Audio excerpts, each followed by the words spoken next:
If there's anything I want to get across tonight, it's self-awareness. Hey everyone, it's Eric Wynn. Hope you guys are having a fantastic day. In this video, we're specifically talking about the hooks that Gary Vee uses to really up the stakes in his sentences and really build the curiosity in your head as a listener. This channel is all about self-awareness and communication. Investing in those things, learning about those things so that we can improve our happiness, our relationships, our ability to be awesome change makers in this world. Last video, I did a breakdown of Gary Vee's communication style and the communication choices he makes to get inside your head. If you haven't seen that yet, pause this video, go see that video. When I was doing the research for the last video, I put together a list of some of these phrases that Gary Vee loves to incorporate into his dialogue. If you leave with anything tonight, the number one mistake in this collective room is not paying attention. For those of you interested in downloading this list for yourself, it's available right now on my Patreon page as a free resource and sort of a sneak peek of some of the perks that will be available on my Patreon in the future with other analysis videos. So let's get into the first category, highlighting, emphasis. The end. Like, what's so crazy about this little 3 minutes already is how unmotivated I am for anything else to talk about. If you read over these words, it really is about the drama of it. It's crazy to me. He wants to present that this is super important, that maybe it's really a scarce thing. Like, there's only one thing you need to remember today, or this is the most important thing. And I even put in, and by the way, because he usually says something really, really important, and then he goes, oh, and by the way. And so to me, that's inspirational. That's amazing. It's crazy to me that we all have these at-bats. By the way, you may be confused, that's my story. Even by the way can become a hook, because if you juxtapose it next to something super important, and then you just casually say, oh, and by the way, it generates more curiosity because your brain goes, wait, what could be so important that it's connected to that other important thing? And you lean in again for more. If you notice, he actually threw in 2 more hooks right after. You might be confused. That's my story. Throwing in those things generates even more curiosity, even more intrigue. Wait, why would we be confused?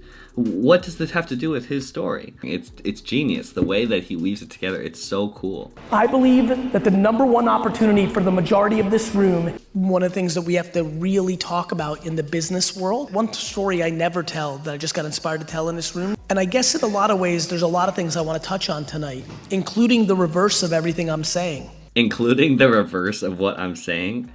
Like, how does he think of these things? How easily he's able to get your attention to keep being curious and keep following along his like sort of rambling it's insane. If you look at the core of what he's doing, I think it could be helpful for all of us. For instance, if I was trying to share a editing tip with you, I probably wouldn't use a phrase like, something I've been mulling over for the last 10 years. I would probably adapt it and say, hey, look, one thing I wish I had been told earlier is this, or I haven't really seen many people talking about this, and this tip has saved me hours and hours and hours with every single video, right? Building up curiosity, building up intrigue, building up scarcity. See if you can tap into those things, but in your style. All right, you get the point. We're moving on to point number 2. The second category of hooks that I found really revealing about Gary Vee's communication style is how much he loves amping up cause and effect. Until you start making, you are irrelevant. Once you do this, this will happen. The only thing that will be left is brand. The only way to build brand is to storytell. There's 2 ways this can be really helpful to use to your advantage as a communicator. One is if you want to simplify complex things. You say, hey, stop focusing on all these blind spots and insecurities. If you do this, this will happen. Emphasizing that the cause and effect is simple. You literally posted something. People literally replied, and you left. The second way you can use this to your advantage is if you want to emphasize how logical you are or how simply you see it. Losing is awesome because you deserved it. It means somebody was better than you. And that's good for you to know because that's real life. That's how it's gonna be. This sentence structure is the word equivalent of a math equation. You're saying 1 + 1 = 2. How can you not listen to me when I am telling you 1 + 1 = 2. You would almost feel dumb if you ignored it because he set it up this way. You said that we had to put liquor in the front, and I'm like, I changed my mind. I listened more to the customer. I tried the liquor in the front. I don't like what it did. We're changing.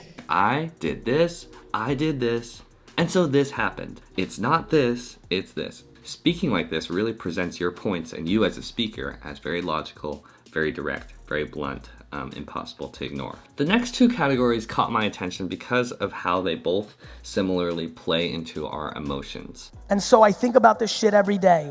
I think one of my great fears currently, It's your empathy, it's your desire to connect. He's saying, I'm thinking this is important, and your empathy brain, your social brain goes, oh, what is he thinking? I really care about what he's thinking. He uses these things to increase his relatability. Similarly, this next category, one of my great fears, I'm really scared that I don't think people understand what they're saying when... you know, what I'm so unbelievably concerned about. In the previous section, he's tapping into that desire that we have to connect, to relate. In this section, he's tapping into that fear we have of missing out or being below average or not special. And I believe that 90% of the people that sit in here and think they're gonna be an entrepreneur are not gonna be successful at it because it's ridiculously hard. And you will regret. Every person here, which one more time, I'm positive, it's not even a debate, that 98% of you will do nothing with the data I give you today. And the 98% in here in 3 years who do nothing with the TikTok and LinkedIn advice will regret it.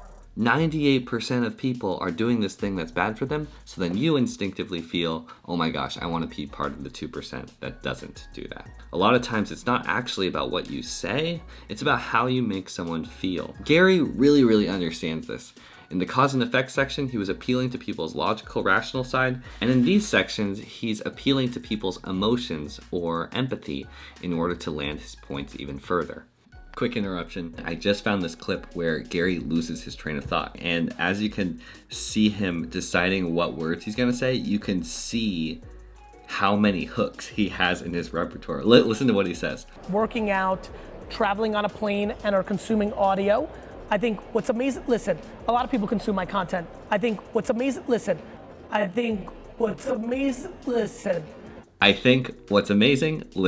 So first his brain goes to the relating, you know what I think? Second, his brain goes to what's amazing to me, the sort of like dramatic highlight emphasis word. And then at the end he goes, listen, which is a different type of hook that we didn't really talk about here. I think what's amazing, listen. This is what his brain does when he's losing his train of thought. All of these hooks, it's like animal instinct to him. It's pretty funny. I desperately need you guys to leave here understanding how ridiculously lucky we are to be alive during this era. Genuinely, outrageously, definitely, obviously, wildly, remarkably, ridiculously, dramatically, unbelievably, truthfully, enormously. These are just such strong, hyperbolic, flavoring. He knows that you don't hear these words very often, and so he's like sprays the seasoning in your face, so you're like, whoa, okay, I'll listen to you, dude. What really stands out to me about Gary Vee's communication style this time is how much the packaging really does matter. The delivery really does matter.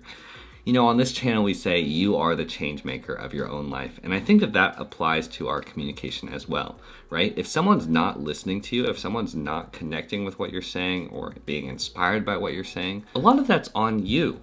You have the responsibility as the communicator to direct their attention, to emphasize the things that you're passionate about, to show them why it's important for them to believe what you're saying. Sounding exactly like Gary Vee is totally not the point. But I hope by studying Gary Vee, I was able to show you different ways that you, in your own style, could use language to your advantage, to connect with other people, to help other people, to share the things that you really care about. You are the change maker of your own life. Let's think more deeply. I'll see you guys next time. Hit that like button, subscribe if you haven't already, share with a friend, it goes a long way, and if you're feeling extra awesome, I'd love to invite you to check out my new Patreon page. There's a lot of really cool behind the scenes content there and expanded material for those who want to express themselves better or get really nerdy about scripts and creating videos and what goes into making these videos. You guys are awesome change makers in my life, and I'm so honored that I get to be a little change maker in yours. Thank you guys so much. I'll see you guys in the next video. Peace. Bye.